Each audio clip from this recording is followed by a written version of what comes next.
दोस्तों, मेरे YouTube channel पर मैं आपका स्वागत करता हूं और राष्ट्रपिता महात्मा गांधी जी की अमर कहानी पर जो हम श्रृंखला वीडियो बना रहे थे उसमें थोड़ा बीच में परिवर्तन हुआ, क्योंकि महात्मा गांधी जी की जो आत्मकथा है उसका बहुत एक बड़ा भाग दक्षिण अफ्रीका से जुड़ा हुआ था और इसलिए हमने ये सोचा कि दक्षिण अफ्रीका के बारे में हमें कुछ जानकारी होनी चाहिए। इसलिए बीच में कुछ वीडियो हमने बनाए जिसमें हमने दक्षिण अफ्रीका की जानकारी संक्षिप्त में दी है।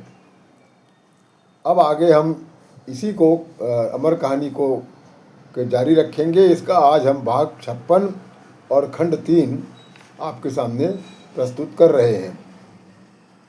अभी तक हमने जाना कि गांधी जी दक्षिण अफ्रीका से वापस आ गए थे और उन्होंने बम्बई में अपना ऑफिस और घर बना लिया था, लेकिन अचानक उनको दक्षिण अफ्रीका से तार आई जिसमें उन्हें शीघ्र बुलाया गया था, क्योंकि ब्रिटेन के प्रधानमंत्री मिस्टर चैम्बरलेन वहां आने वाले थे और उनके सामने हिंदी लोगों का पक्ष रखने की जवाबदारी बापू की थी।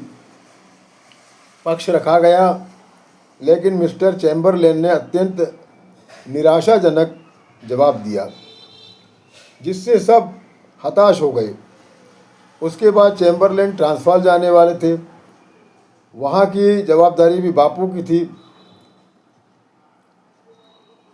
लेकिन वहाँ जाने के लिए लाइसेंस अनिवार्य कर दिया गया था। अतः बापू अपनी पुरानी पहचान से लाइसेंस बनाकर ट्रांसवाल पहुँचे। अब आगे एशिया विभाग की दादागिरी। ये एशिया विभाग जो था, जब बोअर युद्ध हुआ तो उस युद्ध के समय ट्रांसवाल से सभी लोग छोड़कर चले गए थे और युद्ध होने के बाद वो फिर वापस आए अपने अपने घरों में रहने के लिए, अपने अपने व्यवसायों को चालू करने के लिए।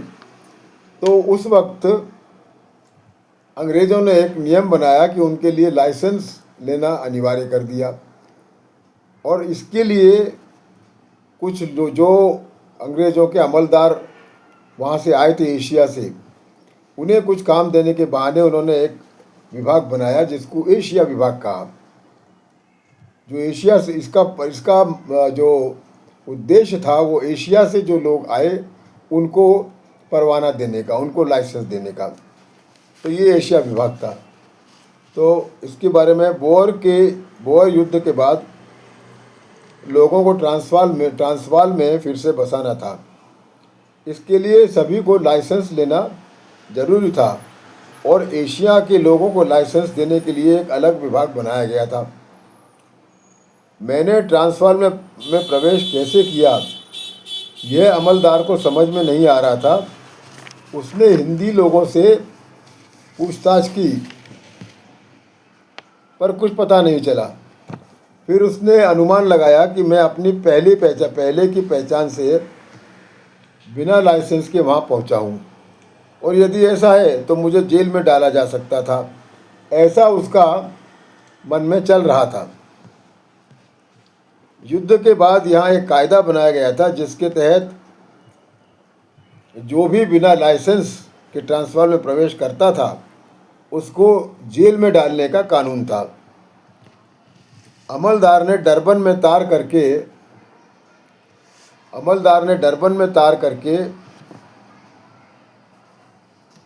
मेरे बारे में पूछताछ की और जब उसे पता चला कि मैं लाइसेंस लेकर ट्रांसवाल पहुंचा था तब उसे निराशा तो हुई, पर वो हार मानने वाला नहीं था।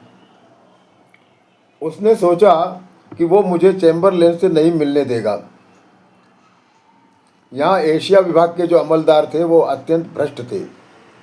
वे मुझे किसी तरह से फंसाकर जेल में डालने के चक्कर में थे। अतः मुझे विभाग के वरिष्ठ अधिकारी के पास बुलवाया गया। ये वरिष्ठ अधिकारी लंका से आए थे। बुलवाया गया यह कहना भी ठीक नहीं होगा, क्योंकि मुझे कोई पत्र नहीं भेजा गया था। यहाँ के प्रमुख व्यक्तियों को अक्सर अधिकारियों से मिलने जाना पड़ता था। उनमें तैयब हाजी खान मोहम्मद भी थे। उनसे साहब ने पूछा, ये गांधी कौन है और यहाँ किस लिए आया है? तैयब शेठ जी ने जवाब दिया, गांधी जी हमारे सलाहकार हैं और हमने उन्हें बुलाया है। अधिकारी बोला, तो फिर हम जो यहाँ सब हैं वो किस लिए हैं? हमारी नियुक्ति भी तो आपकी रक्षा के लिए की गई है, क्या ये नहीं है ऐसा? इसमें गांधी को क्या समझेगा?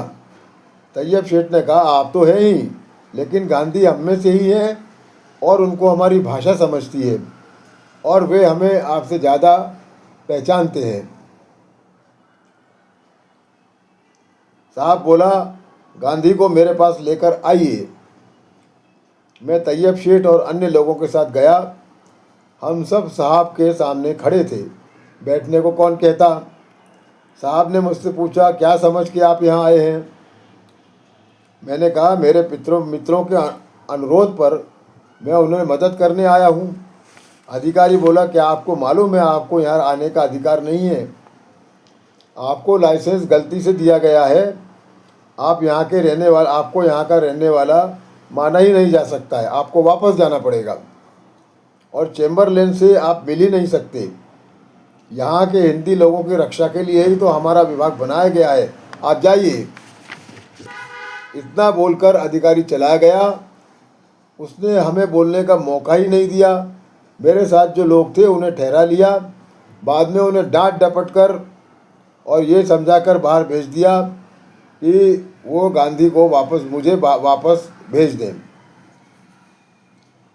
यहाँ से ट्रांसफर से वापस भेज दें। ये उनके ऊपर उनको समझाकर उस अधिकारी ने डांट डपट कर बाहर भेज दिया। वे सभी अत्यंत दुखी और निराश होकर बाहर आए और इस तरह मेरे सामने एक और नई मुसीबत खड़ी हो गई थी। अब आगे के भाग में आपका बहुत बहुत धन्यवाद।